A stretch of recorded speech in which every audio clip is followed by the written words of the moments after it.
And your life could end any day, right? It could end any day. When I first got out of treatment, I was sitting in my car one day, warming my car up. I had a car pull up beside me. The guy looked over at me, he reached down. I thought, this guy's gonna shoot through my window. And then he took off.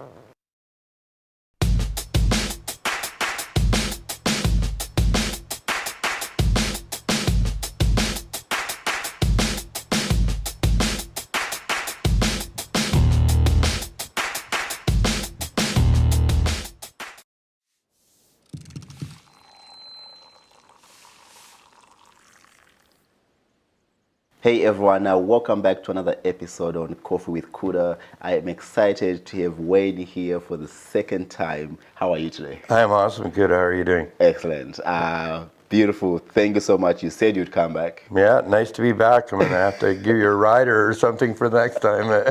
I really liked your story last time. You basically told us that growing up in an alcoholic family, it's almost like it was written on the wall. You told us also that the family support was important to the core because you were also trying to run away from getting clean.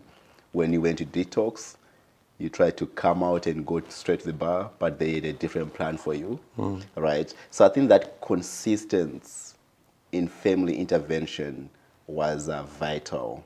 And of course, friends as well. I know you spoke about the lady friend of yours. So is she still in your life? Yeah, she's still in my life. Yeah, she she was in the States, somewhere in Washington. Okay. And she's a dual citizen, so she just bought a house and moved back here. Yeah. Does she know she saved your life?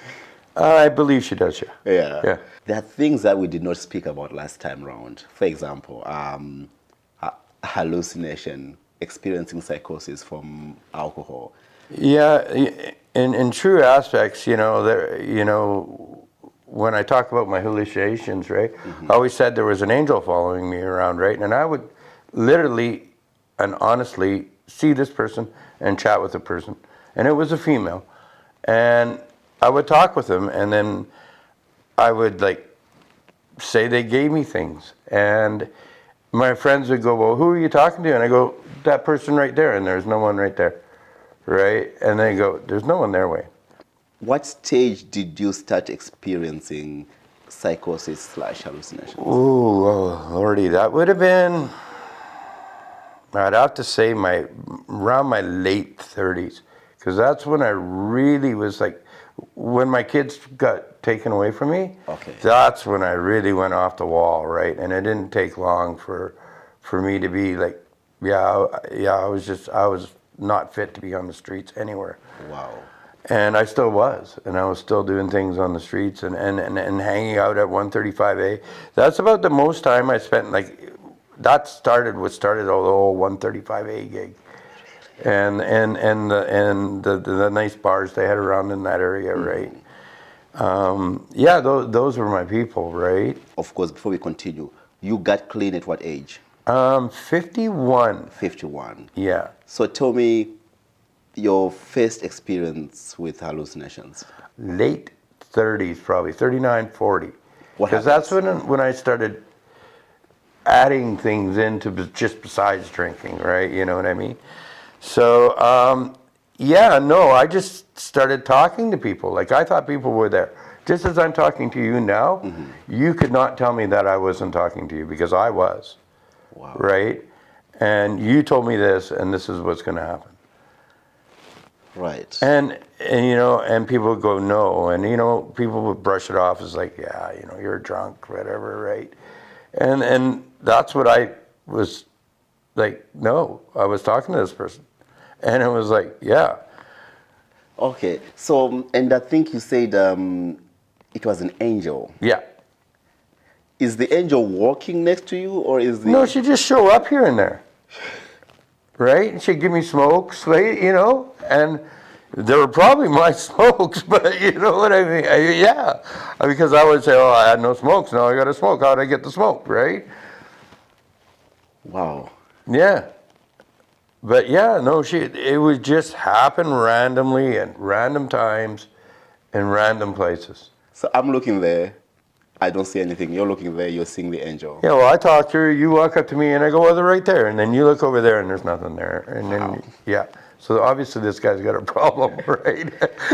Your mind frame when you realize that it wasn't there, or are you still stuck with the idea that it was there, but it's just gone? If you mean like today, Not today. Not today. During that time period. during that time period, during that time period, I was a firm believer it was there. The reason why I'm asking that is then because there are individuals who work with people in addiction that's so interested in informing the person, trust me, that's not there. But what you're telling me is the person believes. Yeah, you truly believe you are seeing and hearing what you are seeing and hearing. Okay. And no one's going to tell you any different. Right. Right? Even if you say, no, they're not there, and you know, it's bad to say, oh, you're crazy, because it's not, but you are, right? And they truly believe, or I shouldn't say, I can't speak for everybody, I'll speak for myself. I truly believed that, yeah, I was seeing this person and having conversations with this person. This understanding helps you a lot in your line of work because you work with people in addiction. I see a lot of it. So you're able to say to your coworkers, hey, if that's what they believe, Yeah. they truly believe it. You just have to understand it. It's more or less what I basically relay is that we need to take baby steps with this. Wow. Okay. Right? Because this person truly believes this is what they're seeing right at this moment. Right? So we don't need to push them. We don't need to aggravate the situation by saying there's no one there, what's wrong with you, right? Yeah, we need to take baby steps with this. And when you started to get clean, when did the angel stop appearing? I believe it was like before detox or in detox. Okay. Yeah, in that area when I was in detox. So that would have been when I was in my 50s. Whoa. Yeah. So you've known this angel for a good 10 years-ish. Yeah. Yeah. So they'd just pop up randomly. Yeah. Right? But yeah, no, it was very strange. Like today when I think back about it, it's just like surreal to me, right? That was happening to me and that I never really understood it. And I just thought it was normal. Do you think, because I know you said that something was being laced with some stuff you were using. Oh, yeah. Where I'm trying to go with this is that are we at an understanding that maybe this psychosis experience is not necessarily through alcohol, maybe it's perhaps through substances like... I'm sure I was mixing everything and anything, right? Right, okay. So, yeah, I mean, I took pharmacology and I know now that when you start mixing all that stuff together and all the different interactions it has with each other, that's just a recipe for disaster. But, yeah, so, now I understand that, okay, because I'm drinking and because I'm smoking weed that's laced or putting cocaine up my nose or in a pipe or whatever the deal may be at the time, right? That's when you'd always find me on the ground somewhere. I want to kind of understand the family dynamics and hereditary of passing on alcoholism from one generation to another. You became an alcoholic at an early age. Yeah. Your brother was or was not an alcoholic? My brother drank, but he wasn't what we'd per se call as an alcoholic. Okay. He wasn't a solid drinker. We prefer to call people like my brother normies. Normies. Normies. That means someone who can actually pick up a couple drinks, stop. Okay, perfect. So your brother was able to live this life and not fall into the addiction. Yeah, exactly. Life, right? Yeah. And he had a job, he had a family, kids. Yeah, my brother always, was like, he had a job, he had a girlfriend. He was always like, always going to work, never missing work because he was hungover or whatever. Right. So why I'm asking that is when you fall into this addiction trap, you end up fighting it and coming out of it. But then you told me that, of course, you get extra help, like counseling, therapy, all these things, they do end up really hitting home, right? Your brother never gets any sort of counseling or therapy because he never needed it. But I think you said today you can kind of see that he's going through the alcohol problems that you went through. You can see, I can see the traits because I can pick up on that now because I know what I went through and I know how it happened to me. And, you know, just the way he talks with his family members or his daughter or his wife and you know, there's no reason to start drinking at 8 in the morning unless, you know, then that's just, yeah, and you see that happening and just once one's gone down, Right. the constant going back to the fridge, back to the fridge, back to the fridge, back to the fridge, right? Do you think he knows he has an alcohol problem? I don't know if I think he's smart. He's a pretty smart man, right? So I think he probably knows that he is drinking too much, Okay. but he probably also, on the other hand, looks at it as, you know what, I got my life in control. My brother runs triathlons. Yeah, he's well respected in the community he's in. Is there a way to intervene, do you think? The only way intervention or intervening is going to work is if somebody realizes there's something going on. If you're not willing to accept the fact that maybe, yes, I am, then it's going to be a hard road for you because you're telling them to do something that they don't believe they truly are doing. Yeah. That's going to be a long, hard haul for you. It just does inform us of the need for self-awareness and just understanding that if this did go through in my family, one of the things I'm going to do is A, B, C, D. I know an individual who told me that her dad was an alcoholic, died from alcohol actually. So she pledged just to never touch alcohol, right? And I think that's part of that self-awareness. Like, I do not want to walk down this road just because you just never know. And that's what I said too. I said I never want to grow up like my dad, and I ended up doing it anyways, right? So, yeah, I mean it's a hard thing, right? And when you're an alcoholic, it's simply a different. You just can't stop. You need to be able to get help. Okay, and the key was to first ask for help. Yeah, well, you're not going to do it on your own, that's for sure. Moving from place to place to place isn't going to help you out either. Relocation does not help. Like if you think you're going to move from here to Kelowna and start a new life and get new friends, yeah, that won't help you. That is so, it's real caring on this show. A lot of people try that. A lot of people think that'll work. I've done it myself. Yeah. And I can guarantee you the same people here are the same people there. So tell me about your experience of trying to move from one location to another location with hope of getting clean. For instance, I tried relocating several times. Like, and you know, like I'll get up and move, and I got to get away from these people, right? I got to start a new life. I'm going to stop drinking. I'm going to do this. I'm going to do that, you know, and I'm going to become king of the world, right? Okay. And you move there, and everything starts out okay, right? And like for instance, I was in Kelowna when I was living in Kelowna, and I got a good job, right? Okay. And I started hanging out with these guys, and I was giving one guy a ride to work, and it turned out that him and I used to be in the same business together, sort of, so to speak, right, business if you want to call it. But yeah, and we knew a lot of the same people. So now we're hitting the bars after work, right? And you know, like, yeah. Does that lead for you using more? And Yeah, well, yeah, we're both drinking and using again, and yeah. And then, of course, then, you know, that leads to taking days off and yeah.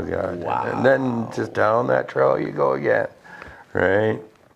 I think that's fascinating in that that shows true need of professional help if you are choosing to get away from either its addiction or the life of crime. But I think the professional help gives you the understanding of here's why you're doing it and here's why you shouldn't be doing it, right? But if you're just doing it by yourself, meeting someone like that is an easy way No, back. it's not even that. Even if, eventually you're going to make friends somewhere, right? And even if you stop for your afternoon, go after work and have a beer with the guys, or if you have your favorite watering hole, or whatever it might be, you're still going to, these are the people you're going to connect with, right? And these are the people that you're just, it'll start out slow, but it'll end up hard. Right. And then, like I said, you start missing days, and you start losing jobs. Man. Okay, no, that was, thank you for sharing that. Very insightful. I wanted to go back a little bit into your early 20s. You had started selling by that time. Yeah. I think you had told me that you did start getting connected to certain people who were associated with gangs. Did you ever consciously try to say, I'm walking down a dark road? Well, I think consciously I knew I was walking down a dark road, but didn't really care about it. What makes one not care? Well, more or less money, right? Like, I really, I didn't really see anything bad about it, right? I just truly didn't. Yeah. It was money coming in, free drugs for me. Yeah, I just didn't really see anything bad. And now we're talking back, right? Things are a lot different now. Like, we didn't have fentanyl on the streets back then, Okay. right? So when you're selling weed and oil and this and that to people, and acid and coke, it wasn't really like today where you could actually really Kill someone. kill somebody. Right. Back then you didn't have to worry about that so much. Okay. Right? Okay. Because everything was pretty much what they said it was. Now it's not. Right? Okay, I think I Yeah. definitely get where you're coming from. Like, you don't see the immoral side of it as much. Yeah. Because people are just having a good time. Yeah, exactly. I was wondering, because the last time I spoke to you, you told me that your children were taken. Because I mean, you had one last weekend with them. Yeah. Right? Yeah. That's when things went really bad for you because it's almost like, I mean, that's your children, right? Yeah, Well, it was about a month after that, or no, 2 months after that, but yeah. Okay. So things go south. Yeah. Well, when I put them on that plane, I knew I was never going to see them again. Okay. I just had that feeling. I'm never going to, there's no way their mom's ever going to let them come back. And then for my next visitation, I was at the airport waiting for them. And I'd bought tickets, sent tickets away, e-tickets for them to get on a plane and come back. The plan was they would go there and come back and see you. Yeah, on certain days. Wow. Yeah. And then, so we'd sent tickets away, and they never got off the plane. You told me that one of them has been in contact? Yeah, I've been in contact. I'm more in contact with my daughter. Okay. I have been in contact with my son as well. So how are your children now? They are both fine. My son's a directional driller, and my daughter's a hairdresser. Okay. She's married. She's got a little boy, and my son just got married. Wow, congratulations. Yeah. We talked very little in the past Right, yeah. 20 years. Right now, after that amount of time, even contacting and messaging over Facebook, it seems like I just met him for the first time. Oh my gosh. Right? It's hard. You don't know what to say. It's hard to say. It's like getting reunited again, and it's hard. Right? So there'll go times where we don't talk, right? Because, obviously it's not like, oh my God, Dad. It's been 20 years. I've missed, all of her life. I've missed her graduation. I've missed their marriages. I've missed their kids being born. I've missed all that stuff. Wow. And I held a huge grudge over that for the longest. I just had to give it up, or else I wouldn't be sitting here talking to you today. Wow. Yeah, I had to let that go. What's the key to letting it go? Because from what you're telling me right now, I can tell you it must not have been easy. But what was that stance to say, let me give this up? Well, the tools that led me through that are through an ancient book called the Big Book, but doing it is a little harder than it sounds. It's just an understanding now that, like, I live day by day. Mm-hmm. I know that, and I mean it, and I'm not a big person to preach God. I don't preach God on anybody or anything like that. Mm-hmm. But and it's the God of your belief or whoever you believe in, right? And I believe that, you gotta let go of things like that. And as hard as it is to do, you need to do it.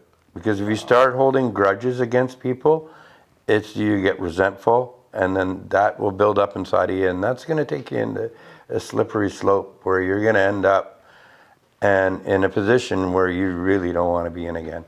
Wow. Yeah. Wow. And so in order to maintain my sobriety Okay. and maintain a healthy lifestyle mentally, as much as it hurts to let things like that go, and as much as you want to say that's stupid or this or that, right, you got to let it go. And by doing that, you're now able to somewhat restart a new relationship with your children. Exactly, yeah. Wow. It's starting fresh and clean from brand new. Correct. Right, like I was saying, it's hard, like we just barely, it's like we don't even know each other anymore, right? But at the point is starting a relationship. Before the kids left, they knew of your alcohol problem. Yeah, I was under a court order when I had my kids not to drink. Okay. Yeah. How did the drinking affect your relationship with your children? I'm trying to understand, what's the last memories of their father, or do you know what I mean? No, when I had my kids, I wasn't drinking. Like, You were not. yeah, it was like I would sneak a drink here and there, but I wasn't like just to maintain. Yeah, yeah. But yeah, no, it wasn't. I wasn't like full bore, like throw a 24 pack in the fridge and let's go, right? So I had to be on the up and up somewhat, right? Because when I returned them, I knew that someone was going to be sticking their nose in there to see if they could smell alcohol on me, Okay. right? Okay, okay. So I had to be on the up and up somehow with that, right? Wow. In order to keep seeing my kids. And they don't have any recollections of an abusive father, a father who's drunk on the ground while they are home. I'm sure they might, yeah. Okay. Because they were at that age where they would, they would have seen me. The last time I think I saw my kids, they were 5 and 4 or 6 and Okay. 5, one of the two. So they could have that Understanding. Their kids are pretty, at that age. Yeah. Now, when you got reconnected, for you personally, how are you feeling getting this message from your daughter? Well, it all happened. It was really weird. Really, we went to over to the Sunshine Coast on a holiday, and the guy I was with was just snapping pictures like crazy, right? And so they ended up on Facebook. Your pictures. Yeah. Okay. And my daughter saw Dad again, right? And I looked a lot different than what she probably perceived as drunk Dad, because I used to have a big beard and long hair and everything like that, right? And she saw cleaned up Dad. And then it was shortly after that trip that I got a message from my daughter. Wow. So here I was like bitching at this guy for taking so many. Don't take pictures of me. Don't take pictures. I hate pictures of me, right? And then that probably turned out to be the catalyst that started this whole thing. So your daughter messages you. How are you feeling? excited, scared. Yeah. I don't know what to say or what to do, right? Like, and I talked to my wife, and I'm like, wow, Courtney just, sent me a message. She goes, well, that's fine, and she's all happy, right? And she's like, well, answer her back. And I go, well, I don't know what to say. Like, what do you say, right? And so I just sent her a message back and said, hi, how are things with you, right? And it's been really slow process, Of course, yeah. right? Was the message like, hey, Dad? No, it was more like, hi, Dad, how are things been? I think it's about time that we reconnect. Wow. How old is she in this message? She's in her 20s now, so it's 25, 26. So she was 25 when she sent this message? Yeah, That's amazing. yeah. So, and she had just had her kid. Okay. Like, she had her kid about a year ago. Well, no, when the message year came, before, yeah. right? So, but my wife always told me too. She says, you just wait till she has a kid, and she's gonna want to know Oh my God. her dad. Not to mention that her mom was in a relationship that was the guy she left me for. Turned out to be abusive and an alcoholic, and etc. And then I guess he took her for a whole bunch of money. Oh man. And so her mom said, yeah, encourage my daughter. To get in touch. If you want to get in touch with your dad, I think that's a good idea. Turn of events. Your son, when does he message you first? It was actually my daughter that started everything. Okay. And then my son sort of like kind of joined in afterwards. So does he message you and say, Dad, it's nice to get in touch? What is he saying? Yeah, so he messages me, or actually I messaged him and I said, hey Corey, how have things been going? Your sister wants to meet up Yeah. this year. So I was wondering if you had any ideas about that. How does he respond? Dad, thank you for writing. Or No, he was just not all happy. It's not like the red carpets are out or anything like that. It was, yes, Courtney had told me that you were going to message me. I don't use Facebook that often. Sorry for late getting back. Yeah, I think it'd be great for us all to get together this summer, and like that. More professional, Yeah. I guess you might want to He put knows it how to then. put it. Yeah, but you know what I mean? It wasn't, It's tough, like I yeah. miss you, I can't wait to see you kind of idea, right? So. It's so interesting and tough to comprehend that processing time itself, because number one, here you are just having the guts to finally get in touch as well, and I'm sure he is receiving this message. There is the idea of, number one, I'm glad that is clean, but also getting to terms with the idea of having to start this new relationship again. I mean, I cannot comprehend there's pain as well, and I'm sure there's some sort of relief, but a lot of emotions that happen, that go through the individual, and I'm sure you as well, trying to, so it's... That's, I think, what makes it so awkward. Right? Because there's all this, missed that. Yeah. And there's all this time that's gone under the bridge, like water under a bridge. And now I think it's time just for us together to get together as, I'm using the term family loosely, but as dad, daughter and son. And because none of us are getting any younger.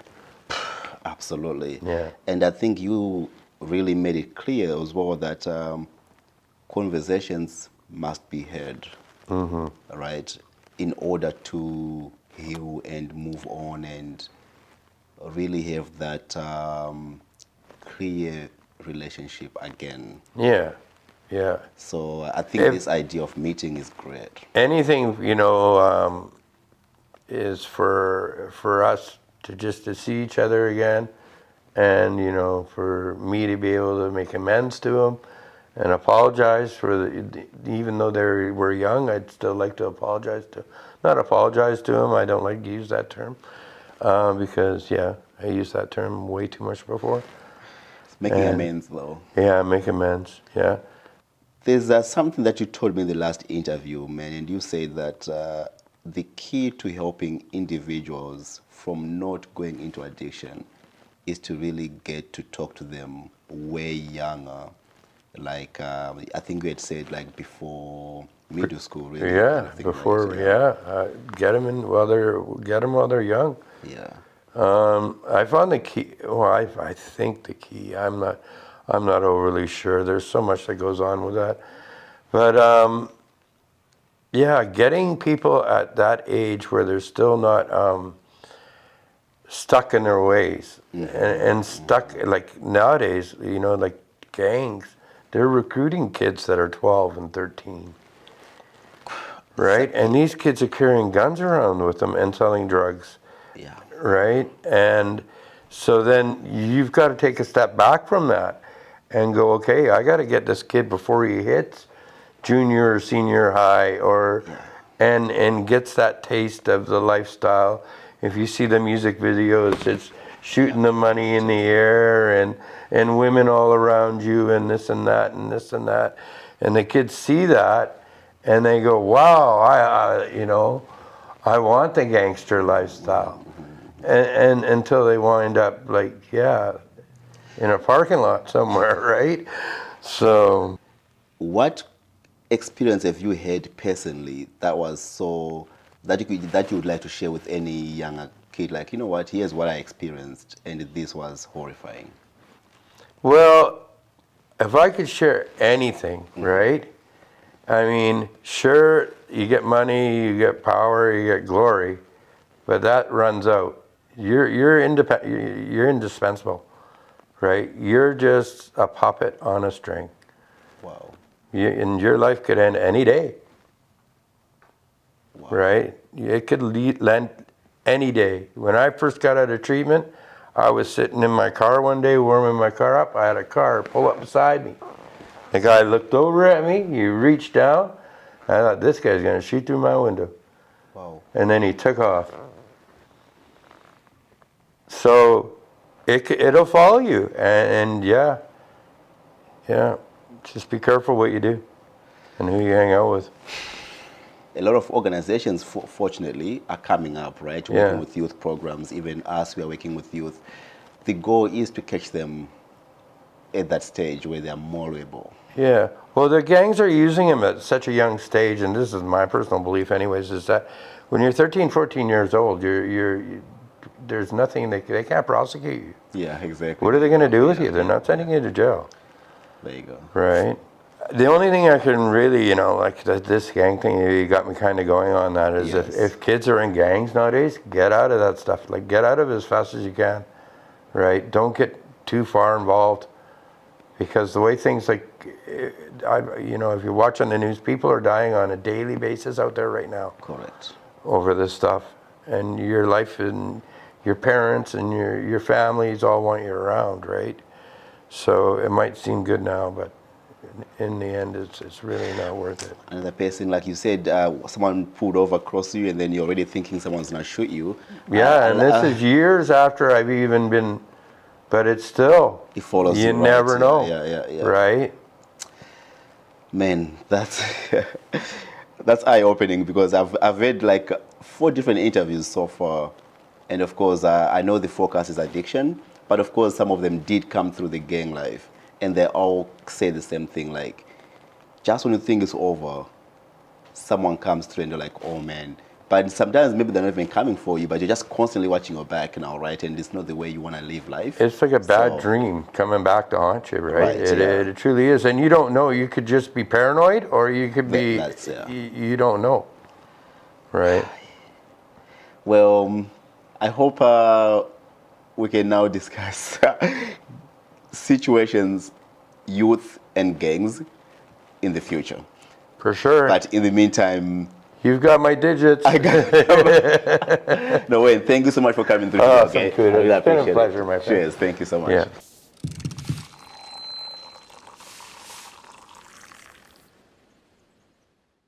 Hey everyone, thank you so much for making it to the end of the video. I do really appreciate it. If you can, please subscribe to our channel for more content.